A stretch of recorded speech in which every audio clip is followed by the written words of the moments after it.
Hello guys, so we are going to continue the discussion with respect to Python, and in this video we are going to discuss about the map function. Okay, so what exactly is a map function? It applies a given function to all the items in an input list or any other iterable and returns a map object, an iterator. This is particularly useful for transforming data in list comprehensively. Now, the best example to show you that why do we exactly use map, let me just go ahead and write a code for you. Okay.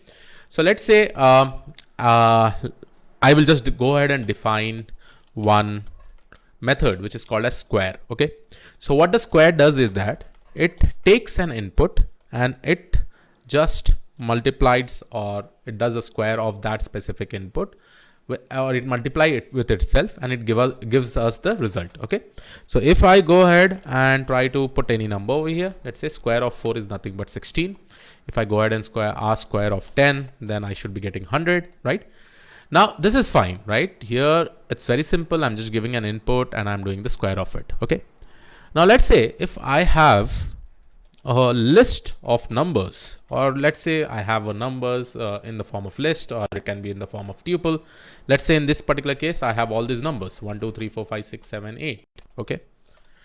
Now I want to apply the same operation for each and every number. One way is that I may probably give the list directly over here. Then I may put a for loop, right? Iterate through each and every element and then probably, do the multiplication and append in a separate list, right?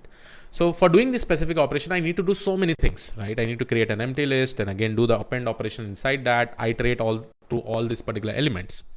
Now, instead of doing all those things, we can directly use map, right? Now let me show you what does map usually take. Okay. Now I want to perform these operations on all these elements. So map usually takes two input parameters. Okay. One is the function name and one is the iterable. Iterable basically means the collection, right? So in this particular case, if I'm calling map, so first parameter that I am going to give is square. So square is my function. I don't even have to use brackets over here. And the second thing that I have to give is my iterable, that is my numbers. Okay. So if I go ahead and execute this, here you can see that it has created a map object at this specific memory location. Now, since I want, let's say, all the values in the form of list, so I will just go ahead and convert this into a list. Okay. So if I convert this into a list, so here you'll be able to see the output, right? Now what this is going to do is that it is going to take each and every number. The map is going to take each and every number, call this particular function, and basically just for each and every number, it is just going to do the square, right? Now, if I go ahead and see the answer, so this basically becomes my list over here. So I have to use this brackets since, okay, now let's go ahead and see this. So here you can see for every number 1, 4, 9, 16, 25, 36, 49, 64, it has just squared up each and every number. So this is one basic example of using map, right? So it applies a given function to all the items in an input list, like in this particular case, it is list, or it can be any other iterable. Okay. Now this is amazing. Let me just show you more functionalities, and this time I will be using lambda function with map. Okay. Lambda function with map. And obviously lambda function, that if there is a single expression, you can just go ahead and apply lambda. Okay. So I will take the same operation. So let's say this is my numbers. Okay. Now how do I apply? Instead of this particular function, I'll apply lambda function and I'll give the same numbers. So again, I will go ahead and write list, and here I'm going to use the map function. The first parameter will be my lambda function. Lambda function is nothing but it is an anonymous function. So I will just go ahead and write lambda. Now what is the kind of operation that I really want to do? So input argument will be one x parameter, let's say any x parameter, and here I'm just going to multiply x into x, right? And this is my entire lambda function itself, right? Now the second parameter is nothing but my numbers, which is my list. Now if I go ahead and execute it, here you'll be able to see with the help of lambda function also, we are able to execute this. Okay. Now this is also very much simple, very much easy. Here you can write any kind of operation. Let's say I want to just add 10, I want to add 100, I want to do the multiplication, division, anything that I really want to do, I'll be able to do it. Okay. Now let's say that, okay, fine. This is fine. Okay. Can we map multiple iterables? Now the question is, can we map multiple iterables? Okay. And that is what we are going to discuss over here. So let me go ahead and write numbers 1. Okay. Numbers 1. And here I'm just going to create 1, 2, 3. and then I'm just going to write numbers2, which is equal to 4, 5, 6. Okay. Now, since I have two iterables over here, and what I really want to do is that take each and every element from this iterable and keep on adding both of them. Let's say my final output should be a list of elements where I'll be adding the first element, second element, and third element. So my final answer should be 5, 7, 9. Okay. So can I do that with the help of map and lambda function? So here I'm just going to go ahead and create added underscore numbers. Okay. And here I'm going to just go ahead and use map. Along with that, I'm going to use my lambda function. Let's say I'm going to take two parameters, right? This will be one parameter, this will be the other parameter. So I will just go ahead and use x, y. And now my expression will be very simple, right? I'm just going to add both this number. So it should be x plus y, right? Now the second parameter that I'm going to give is my numbers 1, right? So it will be my numbers 1. Now second parameter also I can actually give, right? So second parameter will be my next list, right? So here I'm just going to go ahead and paste number 2, and this all needs to be converted in list. Okay. And now if I go ahead and print my added numbers, so here you can see that I'm able to get 5, 7, 9, right?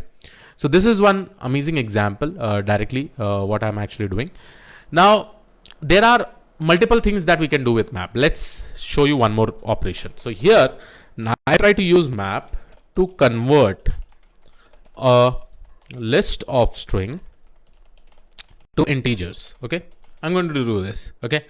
Now let's say that I have this entire code. Okay. I'll just show you this code. Very simple. So here is my string numbers. What I'm actually doing, I'm just applying map. The function will be int. So typecasting is basically done on all the string underscore numbers, which is in the form of list. And here you can actually see I'll be able to get the output. So there are a lot of options that you can specifically do with the help of map. Again, you can use inbuilt function like int, like string.upper, anything that you really want to do. And one thing you have to make sure, whenever you are using function, I don't have to use any brackets, right? So lambda function I've called, square I have called, square is already defined over here. I don't have to use any brackets. Okay. Now let me just show you one more good example that how I can apply inbuilt function with the help of map. So let's say these are my words. Okay. The first word is apple, and let's say that these all are in smaller character. Then I have banana. Then I have cherry. Okay. Now what I'm actually going to do, I'm just going to create my upper words, and here I'm going to use list of map. Okay. And now I know that in string there is a method which is called as .upper, and I need to apply this str.upper on each and every words, right? So I'll just go ahead and write words. So once I do this, and once I print my upper underscore words or word, I'll be able to see this. See, apple, banana, and cherry is there. Okay. Let me just do one more thing, one more best thing over here. Let's apply to a list of dictionary. Let's apply a map function to a list of dictionary. So I will go ahead and create a function which will be saying get underscore name. Okay. So here I will be giving my dictionary. Okay. This person will be a dictionary, and I will return person of name. Okay. Now this is fine for one dictionary item, right? But what if I have a list of dictionary item? Let's say that I have a list of dictionary item, which I will define over here. So let's say I will go ahead and write people, and let me quickly go ahead and define over here, and let me go and write name colon. Okay. And name will basically be Krish, comma, age will be nothing but colon 32. Okay.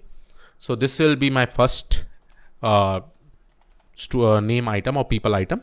And then let me just go ahead and say name colon is equal to Jack. Okay. And then I have the age as 33. Okay. So this will be my second item. Okay. Now I want to perform this not only to one item, instead all the items, right? So let's say I have just taken 2 over here. Now how do I do it? First of all, I will use list, then I will use map. The map first function will be get underscore name. Okay.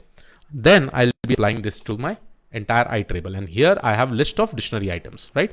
So if I go ahead and see the output, here you can see from these 2 records, I have explored Krish and Jack, and it is being given me in the form of list, right? This is one amazing things that you'll be able to see over here. At the end of the day, you can apply even multiple functions if you want. You can create multiple functions and apply to the same list of elements. So in conclusion, if I really want to talk about map, so here one thing is that, and map is used, it is used in various places. So I'll just give some kind of conclusion over here. So map function is a powerful tool for applying transformation to iterable data structures. It can be used with regular functions, lambda function, even multiple iterables, providing a versatile approach to data processing in Python. So by understanding and utilizing map, you can write more efficient and readable code. So it is quite efficient, in just single line things without iterating. You're using this particular efficient data structures. And at the end of the day, you just need to make sure your code is much more readable, the efficiency is there, performance is there with respect to this. So I hope you like this particular video. This was about map function. I'll see you all in the next video. Thank you.